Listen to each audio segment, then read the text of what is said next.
내 이름은 김동현. 사람들은 나를 동네 시계 영감이라고 부른다. 평생을 톱니바퀴와 나사, 그리고 시간을 다루며 살아왔으니 어찌 보면 당연한 별명이었다. 내 공방은 낡았지만 나에게는 세상에서 가장 평화로운 곳이었다. 째까, 째까, 째까. 각기 다른 시계들이 내는 소리는 나에게는 세상에서 가장 아름다운 오케스트라였다. 이 작은 소리들이 모여 나의 모든 순간을 채워주고 있었으니 말이다. 할아버지, 이것 좀 봐요. 그날도 나는 여느 때와 다름없이 망가진 회중시계를 수리하고 있었다. 작은 손주 재민이가 달려와 엉터리로 만든 로봇 장난감을 내밀었다. 몸은 낡은 건전지, 팔은 구부러진 시침, 머리는 회중시계 뚜껑이었다. 나는 늘 그랬듯 손주를 보며 빙긋 웃었다. 재민이는 세상의 모든 장난감보다 내 공방에 있는 시계 부품들을 더 좋아했다. 재민아, 이 톱니바퀴는 어디서 났니? 아빠가 버리려던 시계에서요. 아빠는 다 망가졌다고 했는데 할아버지가 세상에 쓸모없는 부품은 없다고 했잖아요. 나는 재민이의 머리를 쓰다듬어 주었다. 그래, 세상에 쓸모없는 부품은 없다. 시간이 멈춘 시계도 망가진 태엽도 각자의 자리가 있다. 나는 그렇게 믿어왔다. 그때 낡은 전화기가 요란하게 울렸다. 화면에는 딸 민지의 이름이 떴다. 평소 바쁜 딸은 전화 대신 문자를 보내는 경우가 대부분이었다. 불안한 예감이 들었다. 아빠, 나야. 재민이 좀 맡아줄 수 있어. 급한 일이 생겨서. 수화기 너머로 들려오는 딸의 목소리는 평소와 달랐다. 화려한 SNS 속에서 늘 완벽한 미소와 우아한 말투를 자랑하던 딸의 모습은 온데간데 없고 불안과 초조함이 섞인 듯한 미묘한 떨림이 느껴졌다. 나는 아무것도 묻지 않고 알겠다고 답했다.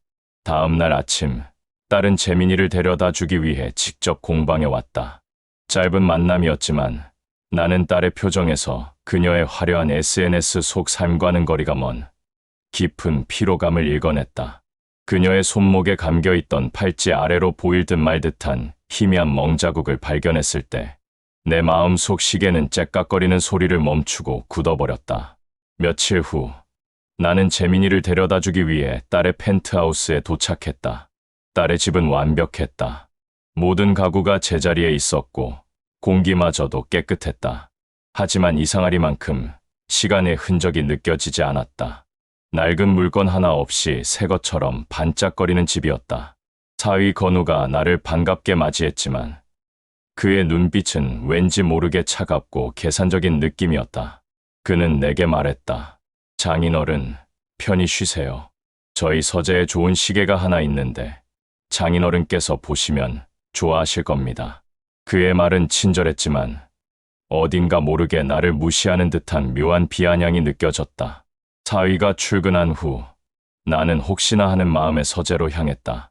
서재는 깔끔하게 정돈되어 있었고 한쪽 벽에는 사위가 말했던 시계가 걸려 있었다. 그것은 평범한 시계가 아니었다. 앤티크한 디자인의 골동품 시계였는데 멈춰 있었다. 그 순간 재민이가 내게 달려와 속삭였다. 할아버지, 아빠랑 나랑 숨은 시간 찾기 게임을 해요. 아빠가 매일 밤 12, 34, 56 같은 숫자를 맞추는 게임인데 나는 무심코 멈춰있는 시계와 재민이가 말한 숫자를 번갈아 보았다. 직업병 때문이었을까? 내 머릿속에서 뭔가 불길한 연결고리가 번개처럼 스쳐 지나갔다. 이 완벽한 집, 차가운 사위, 그리고 멈춰있는 시계와 손주의 의미심장한 잠꼬대. 이 모든 것은 우연이 아닐지도 모른다는 섬뜩한 예감이 들었다. 마치 톱니바퀴가 하나씩 맞춰지듯 나는 직감적으로 깨달았다. 딸의 행복한 삶은 어쩌면 완벽하게 위장된 거짓일지도 모른다는 것을. 재민이가 말한 숨은 시간 찾기 게임, 그리고 서재에 걸려있는 멈춰버린 골동품 시계. 나는 직감적으로 이 둘이 연결되어 있음을 느꼈다.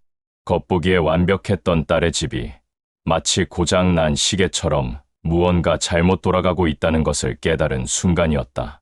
사위 건우는 나를 재민이의 방에 데려다 주고는 장인어른, 재민이랑 놀아주세요. 저희는 저녁에 중요한 손님을 초대했거든요 라며 서재 쪽을 힐끔 쳐다보았다.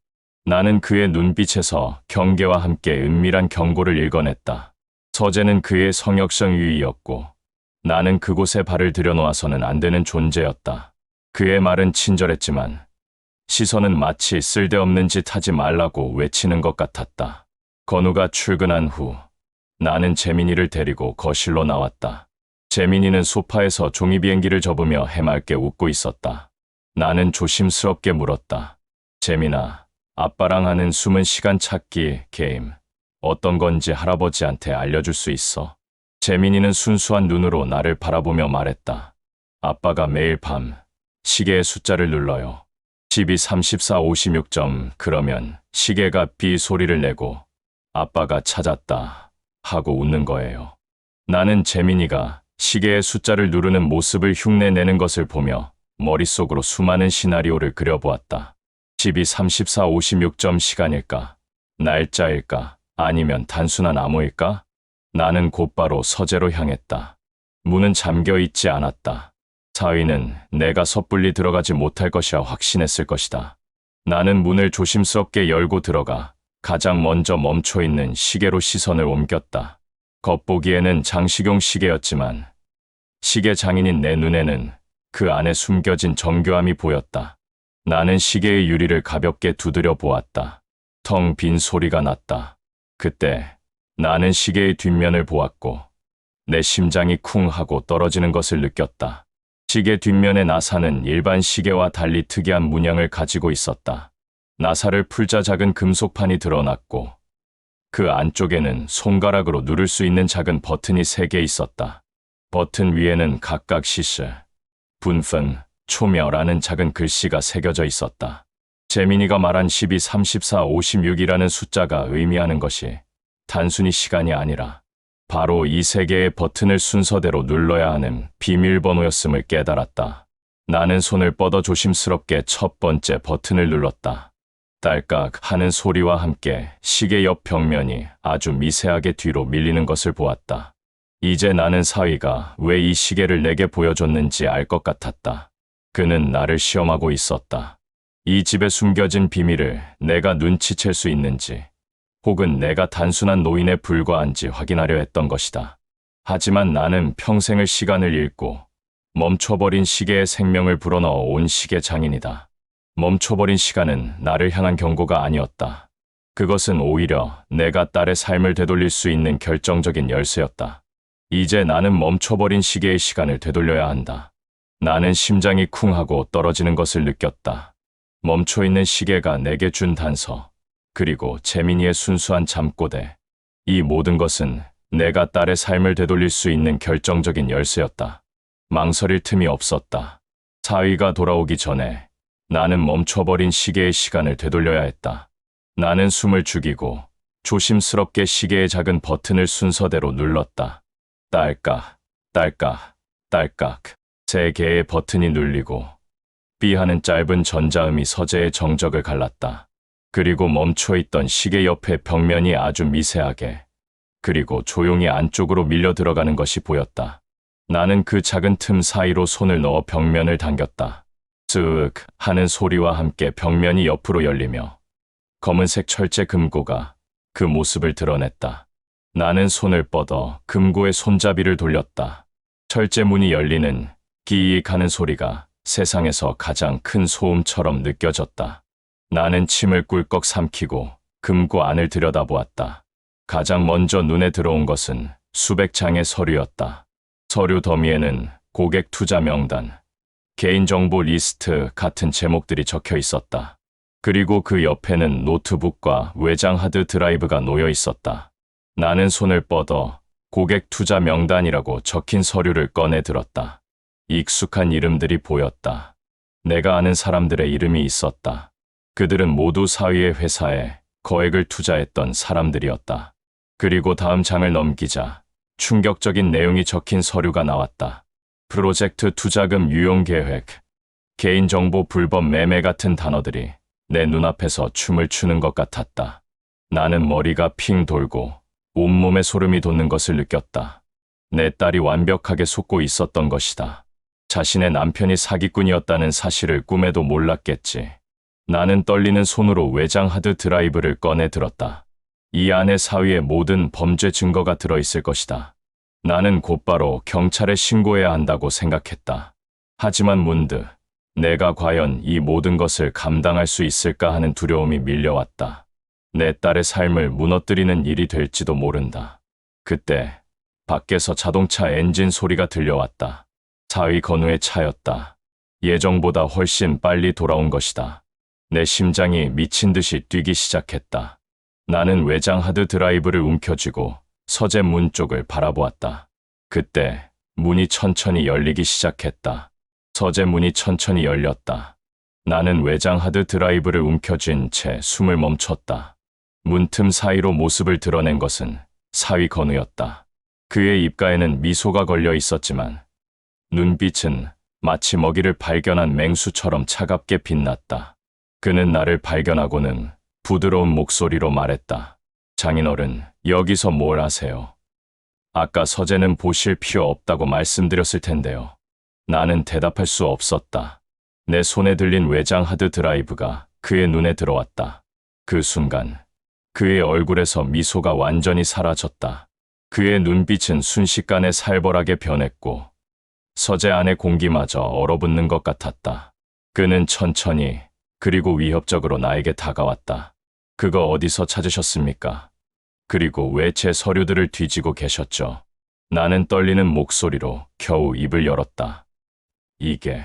이 안에 뭐가 들어있는지 내가 다 봤다. 이놈아. 나의 말이 끝나자마자 그의 얼굴에 걸려있던 마지막 가면마저 산산조각 났다. 그는 더 이상 친절한 사위가 아니었다. 그는 잔인하고 차가운 범죄자였다. 그는 내게 달려들어 내 손에서 외장 하드 드라이브를 빼앗으려 했다. 나는 필사적으로 저항했지만 노인의 힘으로는 역부족이었다. 이걸로 내 딸의 삶을 무너뜨리려는 거야? 무너뜨려?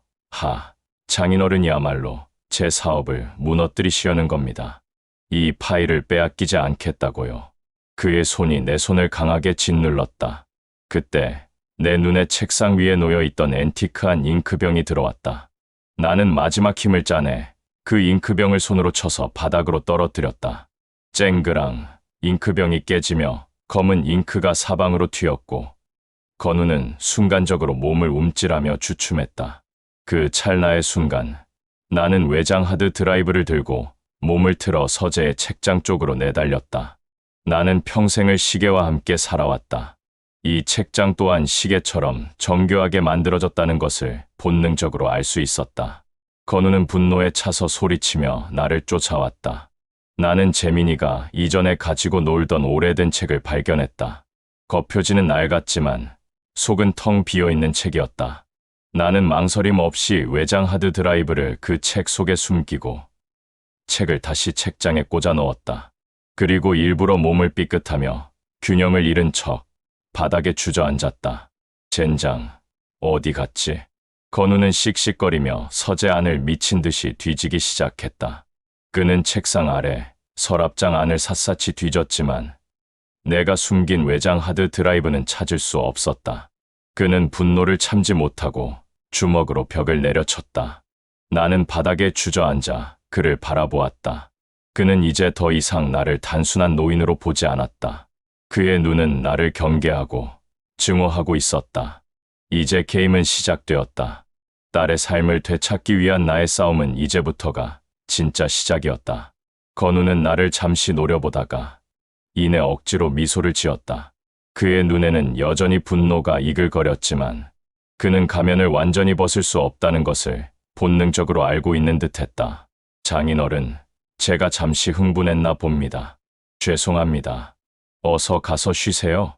제가 서재를 정리할게요. 나는 그의 말에 속아 넘어가는 척 바닥에서 겨우 일어났다.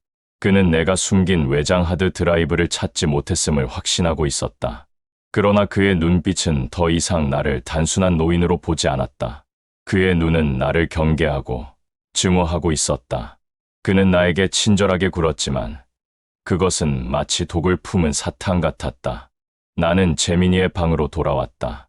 재민이는 이미 잠들어 있었다. 나는 창밖을 바라보았다. 밖은 칠흑 같은 어둠이 깔려 있었고 가로등 불빛만이 희미하게 빛나고 있었다. 나는 오늘 밤이 내 인생에서 가장 긴 밤이 될 것임을 직감했다. 나는 금고의 위치와 비밀번호를 알았지만 경찰에 신고하기에는 너무 위험했다. 사위는 분명 나를 주시하고 있을 것이다. 집안 곳곳에 숨겨진 CCTV를 찾아내거나 혹시 모를 도청 장치를 확인해야 했다. 그때 딸 민지가 방으로 들어왔다. 그녀는 내게 따뜻한 차를 건네며 물었다. 아빠, 괜찮으세요? 아까 서재에서 무슨 일이 있었어요? 나는 차를 받으며 민지를 쳐다보았다. 그녀의 눈빛에는 의심이 가득했다. 나는 그녀에게 모든 것을 말하고 싶었지만 그럴 수 없었다. 사위가 이 집을 어떻게 감시하고 있을지 알 수 없었다. 나는 조심스럽게 말했다. 아니, 별일 아니야. 건우가 중요한 서류를 잃어버려서 좀 예민했나 봐. 아빠가 실수로 잉크병을 깨뜨려서. 잉크병이요. 서재에는 앤티크한 잉크병이 하나밖에 없는데. 민지의 눈빛이 흔들렸다. 나는 그녀의 흔들리는 눈빛을 보며 확신했다. 그녀는 이미 사위의 수상한 행동을 눈치채고 있었던 것이다. 나는 그녀에게 아주 미세하게 그리고 조용히 말했다. 민지야, 혹시 아빠가 예전에 내게 선물했던 회중시계 기억나니? 민지는 고개를 끄덕였다. 나는 다시 말을 이었다. 그 시계 멈춰버렸을 거야. 하지만 모든 시계는 다시 움직일 수 있단다. 멈춰버린 시간이 언젠가는 다시 시작될 수 있다는 것을 기억해라. 나는 일부러 알 수 없는 말을 했다. 사위가 혹시라도 이 말을 듣더라도 단순한 노인의 넋두리로 치부하도록 만들려는 의도였다. 그러나 나는 민지가 내 말의 진짜 의미를 알아주기를 바랐다. 나의 말이 그녀의 마음속에 작은 파문을 일으키기를. 그리고 그 파문이 그녀를 무너져가는 삶에서 구원해 줄 수 있는 시작점이 되기를.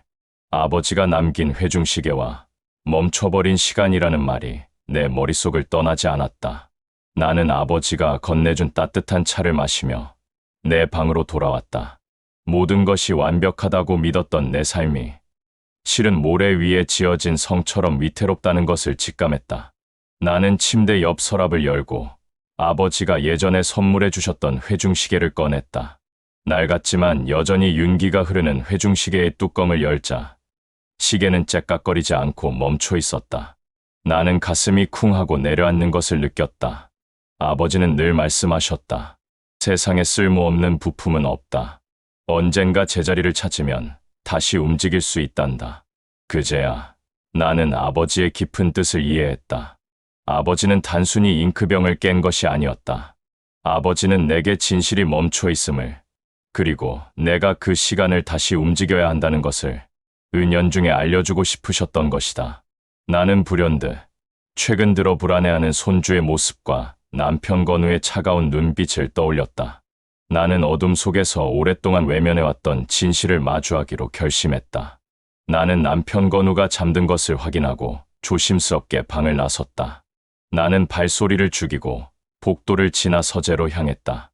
서재는 여전히 어두웠고 밖에서 비치는 가로등 불빛만이 서재 안을 희미하게 비추고 있었다. 나는 조용히 서재의 문을 열고 안으로 들어섰다. 잉크가 엎질러졌던 자리가 보였다. 아버지는 이 작은 흔적을 남겨 내게 메시지를 보냈던 것이다. 나는 떨리는 손으로 책장들을 하나씩 훑어 내려갔다. 아버지의 쓸모없는 부품이라는 말이 계속 머릿속에 맴돌았다. 나는 낡고 평범한 책들을 살펴보기 시작했다.